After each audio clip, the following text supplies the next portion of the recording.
तो नमस्कार दोस्तों, मैं अपने चैनल पे आपका बहुत बहुत स्वागत करती हूँ। और आज हम बात करने वाले हैं, ईश्वर जो करते हैं वो अच्छा करते हैं और ईश्वर हमारे लिए किस तरीके से अच्छा करते हैं। देखिए, ईश्वर ने ही हम सबको बनाया है और ईश्वर की संरचना पे हमें कभी भी शक नहीं करना चाहिए।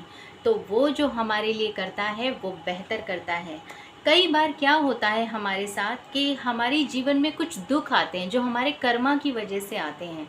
जैसा हम कर्म करेंगे वैसा ही हमें फल मिलेगा। तो उसके फल स्वरूप कभी कभी हमारी ज़िंदगी में कष्ट आते हैं, दुख आते हैं, तकलीफ़ें आती हैं। लेकिन जब हमारे जीवन में दुख आता है, तकलीफ़ आती है या कोई बहुत बड़ा संकट आता है तो हम भगवान से जो है वो नाराज़ हो जाते हैं, उन्हें कोसना शुरू कर देते हैं, उनसे शिकायतें करना शुरू कर देते हैं। लेकिन आप यकीन मानिए, हमारे जीवन के अंदर जो भी घटनाएं घटती हैं वो हमारे कर्मा होते हैं। कर्मा क्या है और ये किस तरीके से काम करता है? कर्मा हर इंसान के कर्मों से जुड़ा हुआ होता है। जब भी इंसान इस सृष्टि पे पैदा होता है तो वो अपने कर्म लेकर के पैदा होता है और वही कर्मों के साथ वो इस दुनिया से वापस भी दूसरी दुनिया में जाता है।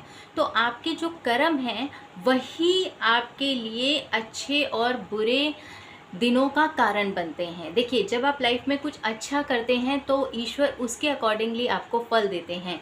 जब आप लाइफ में कोई बुरा काम करते हैं उसके अकॉर्डिंगली ईश्वर जो है वो आपको सज़ा देते हैं। कहते हैं ना, जब स्कूल में एग्जाम्पल के तौर पे मैं आपको बताना चाहूँगी, जब आप स्कूल में होते हो तो आपकी जो टीचर होती है, जब आप कोई गलती करते हो तो उसकी सज़ा वो आपको देती है। लेकिन जब आप कोई बहुत अच्छा काम करते हो, क्लास में फर्स्ट आते हो, तो वही टीचर आपको जो है वो इनाम भी देती है या नहीं देती है।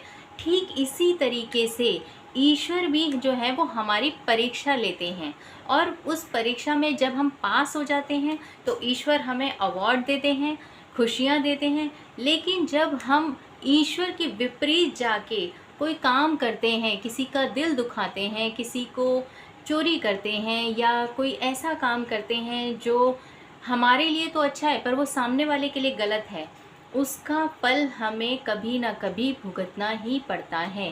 तो ये हमारे कर्मा होते हैं। आपको अपने कर्मा को ठीक करना चाहिए, क्योंकि जब आपके कर्म अच्छे होंगे उसके अनुसार ही ईश्वर आपको फल देना शुरू करेंगे।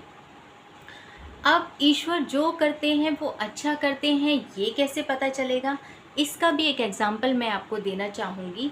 आप अपनी लाइफ के अंदर कभी भी एक चीज़ को देखिएगा, आप जब भी कोई गलत काम करते हैं आपका मन आपको एक बार सचेत ज़रूर करता है, ये काम गलत है, इसको नहीं करना चाहिए।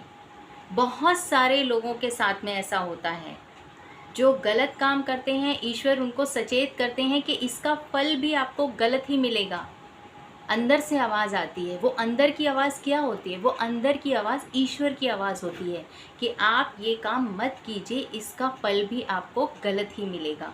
तो हम क्या करते हैं, कई बार जाने अनजाने में उस आवाज़ को दबा देते हैं और सोचते हैं कि नहीं, जो हम कर रहे हैं वो सही है। हम मन की आवाज़ को दबा देते हैं और दिमाग की आवाज़ को सुनते हैं और होता ये है कि वही गलत काम हमारे जो होते हैं वो कर्मों में जुड़ जाते हैं। अब जब हम गलत काम करते हैं तो उसका फल भी हमें परिणाम स्वरूप मिलता है। अब वो कैसे परिणाम स्वरूप मिलता है ये भी जान लीजिए। आप हमेशा बीमार रहेंगे, आपके घर में दिक्कत परेशानियां रहेंगी, ग्रह कलेश रहेगा, कोई ना कोई ऐसी विपदा आपके ऊपर आती रहेगी जिससे आप जो है वो सोचेंगे, अरे यार, मेरे जीवन में इतना संकट क्यों है। वो संकट नहीं है, वो आपने अपने कर्मा से जो है वो अचीव किया है।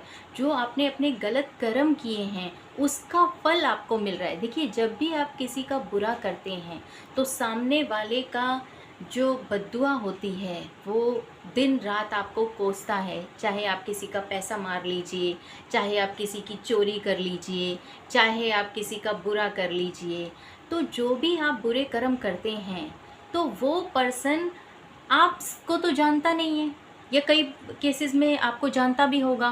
तो वो ईश्वर से मन ही मन प्रार्थना करता है कि हे ईश्वर, जिसने भी मेरे साथ ऐसा किया है आप उसको उसकी सज़ा ज़रूर देना। तो देखिए, आप सबसे बच सकते हो, आप इंसानों से बच सकते हो, लेकिन आप ईश्वर से नहीं बच सकते हो। तो जब आप ईश्वर से नहीं बच सकते हो तो उसके लिए आपको तो कर्म भुगतने ही होंगे। और हमारे जीवन में जो होता है वो अच्छे के लिए ही होता है। ये बात आप मेरी 101% कहीं पर नोट कर लीजिए। आपके साथ जो जीवन में होता है वो बहुत अच्छे के लिए होता है। आप बस वो करते जाइए जो ईश्वर वाला चाहता है, फिर होगा वही जो आप चाहते हैं। ये सच्चाई है, ये मेरा खुद का पर्सनल एक्सपीरियंस है जो मैं आप लोगों के साथ में शेयर कर रही हूँ। आप वही करते जाइए जो वो कहता है, होगा वही जो आप चाहते हो। इसका मतलब ये है कि आप ईश्वर में विश्वास रखिए, उन्हीं कामों को कीजिए जिन कामों के लिए आपका अंतर्मन आपको गवाही देता है। और आज मैं आपको एक चीज़ और बताना चाहूँगी जो बहुत ही अच्छी है। अगर आपको अपने कर्माज अच्छे करने हैं, आप चाहते हैं कि आपके कर्म अच्छे हों और आप जो है वो दुख तकलीफ़ों से बच के रहें, तो आपने जितना हो सकता है अपनी इच्छा के अनुसार, जितना भी जो भी आप चाहे थोड़ा कर पाएँ चाहे ज़्यादा कर पाएँ। देखिए, मैं ये नहीं कह रही हूँ कि आप अपना पूरा घर लौटा दीजिए, लेकिन जो भी जितना भी आपकी श्रद्धा है, आप गरीब लोगों की मदद कीजिए। उन लोगों की मदद कीजिए जिन्होंने को भगवान ने शारीरिक रूप से विकलांग बनाया है, जो अपने खुद के लिए कुछ कमा नहीं सकते हैं, जो दूसरों के ऊपर निर्भर हैं। उन लोगों की मदद कीजिए। तो आई होप आपको मेरा ये चैनल पसंद आया होगा। तो वीडियो को लाइक और सब्सक्राइब करना ना भूलें और नेक्स्ट वीडियो के लिए बेल आइकन को प्रेस करें। खुश रहें। Thank you so much.